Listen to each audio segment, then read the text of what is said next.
কেউ মারা গেলে বিলাপ করা, 40 3 দিনা করা।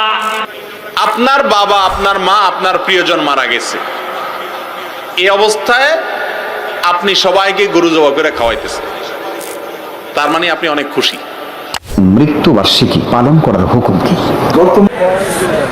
যাদের খাওয়া দরকার ওরা কিন্তু শেষ পর্যন্ত অনেকে পায় না। আসসালামু আলাইকুম ওয়া রাহমাতুল্লাহি ওয়া বারাকাতুহু। মানুষ মৃত্যুবরণ করলে আমাদের দায়িত্ব কি? আমাদের দায়িত্ব হচ্ছে তার জন্য দোয়া করা। কিন্তু আমরা প্রতিবেশীরা বর্তমানে মানুষ মৃত্যুবরণ করলে, মানুষ ইন্তেকাল করলে আমরা দেখে থাকি কখন কুলখানি হবে, কখন চল্লিশা হবে। এটাই বাস্তবতা। আসলে এই চল্লিশা বা কুলখানি বা মানুষকে খাওয়ানো, দাওয়াত দিয়ে গরু জবাই করে খাওয়ানো, এটা কতদূর বৈধ? আজকে বিশেষজ্ঞ প্যানেলে যারা আছেন, বিজ্ঞ আলেমরা কোরআন এবং হাদিস থেকে আমাদেরকে বুঝাবেন। চলুন, যেটি সঠিক আমরা সেটি মানার চেষ্টা করব। ভুল ভাল আমরা মেনে আমাদের জীবনটাকে ধ্বংস করতে চাই না। চলুন আমরা সঠিকটা জেনে আসি। ভিডিওটি পরিপূর্ণ দেখব এবং চ্যানেলটি সাবস্ক্রাইব করবো ইনশাআল্লাহ। মুসলিম শরীফের বর্ণনা, দুটি কাজ কুফরি। একটা হলো তানান ফিন নাসাব, কারো গোষ্ঠী ধরে গালি দেয়া। আরেকটা হলো আর নিয়াহা, কেউ মারা গেলে বিলাপ করা, 40 3 দিনা করা। এই দুটো হলো কুফরি। কি কুফরি? নিয়াহার ব্যাখ্যা দিয়েছেন নাসাই শরীফে সাহাবায়ে কেরাম। নিয়াহা বলতে আমরা বুঝতাম বিলাপ করে কাদা, মরা মানুষের জন্য মৃত্যু দিবস, জন্ম দিবস, খাওয়া, 3 দিনা, 40 যে কোনো উৎসবকে আমরা নিয়াহা ভাবতাম। যেখানে খাওয়া হয় সেখানে খুশি না বেজার থাকে মানুষ? কেউ কি কানতে কানতে খায়? খায় কেউ? খাওয়া মানে কি? খুশি। তা আপনার আব্বা মারা গেছে, আপনি ফুর্তি করেন কেমনে? তোমার বাপ মারা গেছে, 3 পদের খাওয়া দাও কেমনে? রাসূল সাল্লাল্লাহু আলাইহি ওয়াসাল্লাম বলছেন, বুখারীর হাদিস, ইউআযিবুল মাইয়িতু বিমানিহি, যখনই কেউ মুর্দার জন্য খাওয়ার আয়োজন করে, সাথে সাথে মুর্দার কবরে আযাব শুরু হয়। বিয়ে করছেন, খুশির খবর, এই জন্য ইসলাম বলে অলিমা খাওয়াও সবাই। সন্তান হয়েছে, খুশির খবর, ইসলাম বলে আকিকা খাওয়াও সবাই। ঠিক না বে ঠিক? ছেলে মেয়ে পাশ করছে, রেজাল্ট ভালো হয়েছে, আপনি সবাই মিষ্টি খাওয়ান। এই না আমরা করি। আপনার বাবা, আপনার মা, আপনার প্রিয়জন মারা গেছে, এই অবস্থায় আপনি সবাইকে গরু জবাই করে খাওয়াইতেছেন, তার মানে আপনি অনেক খুশি যে বুড়া মরে গেছে, এখন সম্পত্তির ভাগ পাইতেছি, খুশির খবর, এবার সবারে খাওয়াই। বিষয়টা সেরকম হয়ে গেল না? কি বলেন? আমার বাবা মা মারা গেছে, এটা তো কোনো খুশির বিষয় না, তো আমি কেন খাওয়াবো মানুষকে? মানুষকে খাওয়ায় তো খুশি হলে। ইসলাম কখনো বলে না আপনার বাবা মা বা প্রিয়জন মারা গেলে আপনি মানুষকে খাওয়ান। কোরআন হাদিসের কোথাও এরকম নির্দেশ নেই, বরং উল্টাটা আছে। উল্টাটা কি? নবী আলাইহিস সালাম বলেছেন, ইসনাউ লি আলি তালিব তুআমা, কেউ মারা গেছেন তার জন্য তোমরা খাবার তৈরি করে পাঠাও। যে লোক মারা গেছে তার পরিবারের লোকদের জন্য খাবার তৈরি করে পাঠাও, কারণ তাদের মন খারাপ। ঠিক না বে ঠিক? এখন আমাদের দেশে খাবার পাঠায় ঠিকই, কেউ মরলে তার বাসায় আশপাশের লোকেরা খানা পাঠায়, কিন্তু 2-4 বেলা পাঠায়া এরপরে একসাথে শুধু আসলে গরু সহ উঠুল করে খাওয়ায় 5-10 জনে, খায় 500 মানুষ মিলে, 200 মানুষ মিলে। ঠিক না বে ঠিক? এগুলো জায়েজ না, এগুলো বিদআত। আপনার বাবা মা মারা গেছে, গ্রামে মানুষকে ডাইকে খাওয়াবেন না। যদি মা বাবার জন্য কিছু করতে চান, সবচেয়ে বড় করণীয় হলো আল্লাহর কাছে চোখের পানি ফেলে দোয়া করেন, তাদের জন্য মাপ চান। আর তাদের পক্ষ থেকে যদি দান সদকা করতে চান, জায়েজ আছে।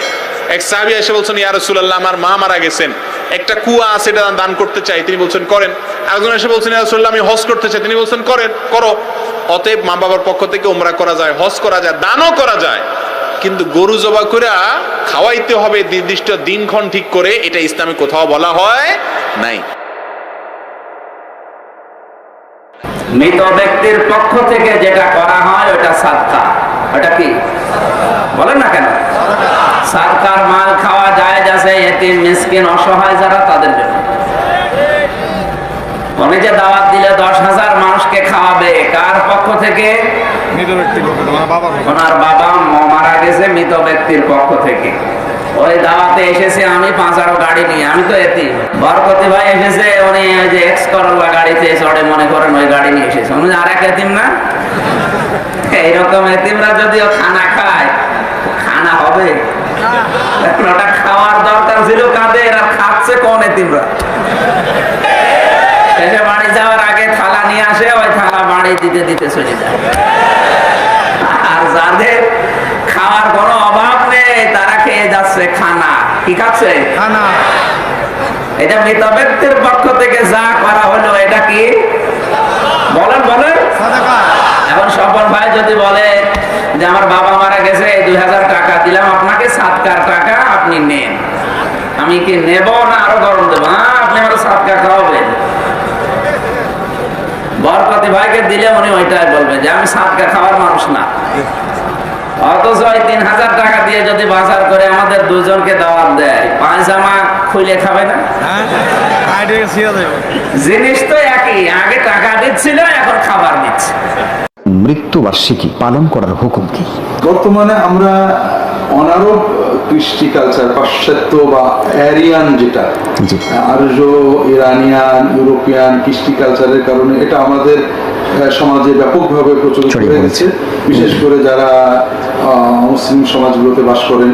সংক্ষেপে এটার বিধান হলো, এটা ইসলামের সম্পূর্ণ অবৈধ, অনাকাঙ্ক্ষিত বিষয়। ইসলাম আসলে জন্মের আনন্দ একবারে করে, সেটা হলো জন্মের পরে আকিকা, জন্ম বিষয়ক আনন্দ। আর মৃত্যুর জন্য শোক একবারই করে, সেটা হলো জন্মের সময়, এই মৃত্যুর সময় জানাজা আদায় করা এবং পরবর্তী 3 দিন পর্যন্ত শোক পালন করা। এরপরে এটা প্রতি বছর রিনিউ করা, এটা ইসলামের দৃষ্টিতে অত্যন্ত আপত্তিকর বিষয় এবং এটা একটা অনেকটা বিবেক বিরুদ্ধ কথা যে আমি আমার শোককে কেন রিপিট করব। কোনো সমাজে দাফন উপলক্ষে খাওয়া দাওয়ার অনুষ্ঠানের আয়োজন করা হয় এবং কোথাও কোথাও দেখা যায় মাইয়াতকে কবরে শোয়ানোর পর মিষ্টি বিতরণ করা হয়। বাপ মরে গেলে খাওয়াবি না? আরে আমার বাপ মরে গেলে কি আমি খুশি হয়ে নিতে খাওয়াবো? আমার ছেলে বিয়েতে খাওয়াবো, খেয়ে যেও, বাপ মরে খাওয়াবো কে? এটা একটা বর্বর প্রথা।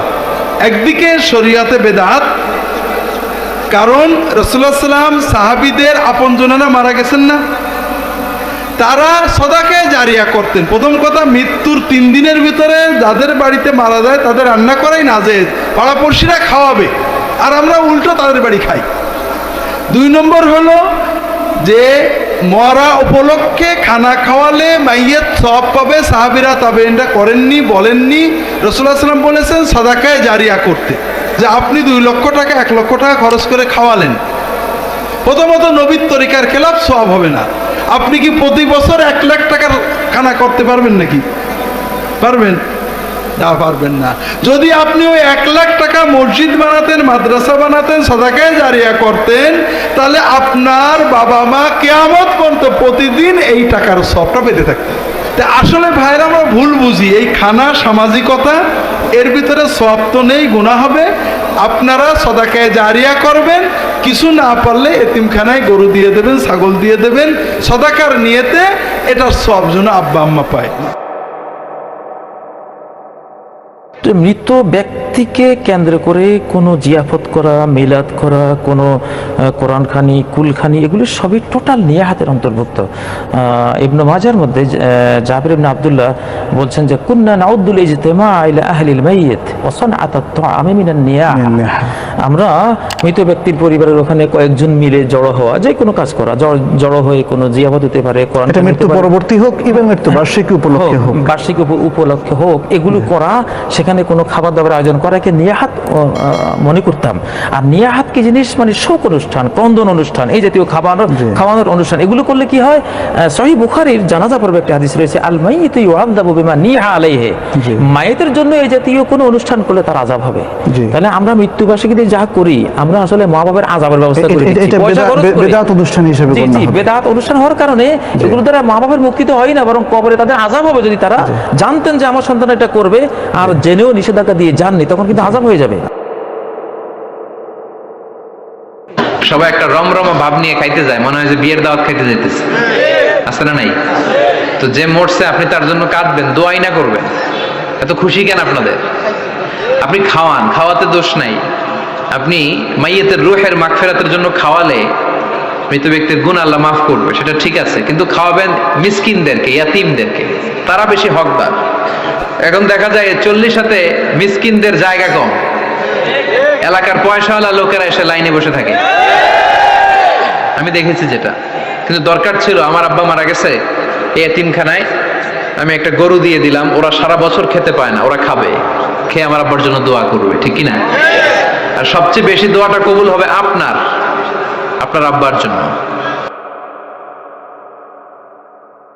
মৃত ব্যক্তি মৃত্যুর পরে সে অসহায়ের মতো থাকে এবং জীবিত ব্যক্তিরা তার জন্য কি করছে সেই বিষয়গুলোর দিকে তার একটা অধীর আগ্রহ থাকে।